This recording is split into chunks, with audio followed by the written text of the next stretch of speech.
State motoring સેલની ટીમે સગ્રામપુરામાંથી 2 pistol કારતીસ સાથે આરોપીની કરી ધરપકડ. સુરત શહેરના નામચીન ગુનેગાર અને 5 વર્ષ અગાઉ હત્યામાં માર્યા ગયેલા વસીમ બિલ્લાનું નામ ફરી એકવાર ચર્ચામાં આવ્યું છે.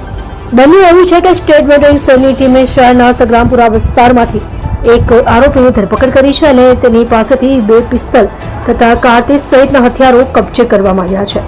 પકડાયેલા આરોપી પાસેથી મળી આવેલી પિસ્તલ તેને હત્યા માર્યા ગયેલા વસીમ બિલ્લાએ આપી હતી. સૂત્રો પાસેથી મળતી માહિતી મુજબ સ્ટેટ મોટરિંગ સેલની ટીમે શહેરના સગ્રામપુરા ખાતે આવેલ મછલી સર્કલ પાસેથી આરોપી મલેક મોહમ્મદ સઈદ મોહમ્મદ ઇદ્રીસ નાઓની ધરપકડ કરી હતી અને આરોપી પાસેથી 2 પિસ્તલ તથા 3 કારતીસ મોબાઈલ મળી કુલ ₹35,800 નો મુદ્દામાલ કબજે કરવામાં આવ્યો હતો. વધુમાં પોલીસ દ્વારા પકડાયેલા આરોપીની પૂછપરછ કરવામાં આવતા તેને આ પિસ્તલ વસીમ બિલ્લા પાસેથી લીધેલી હોવાનું કબૂલ્યું હતું.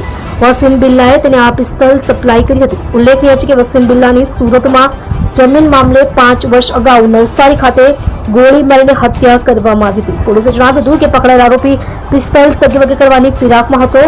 તે પહેલા તેને ઝડપી પાડવામાં આવ્યો હતો અને તેની વિરુદ્ધ આગળની તપાસ ચાલુ છે. તમે જોઈ રહ્યા છો કેપી ન્યૂઝ ચેનલ રફીક શેખની સાથે.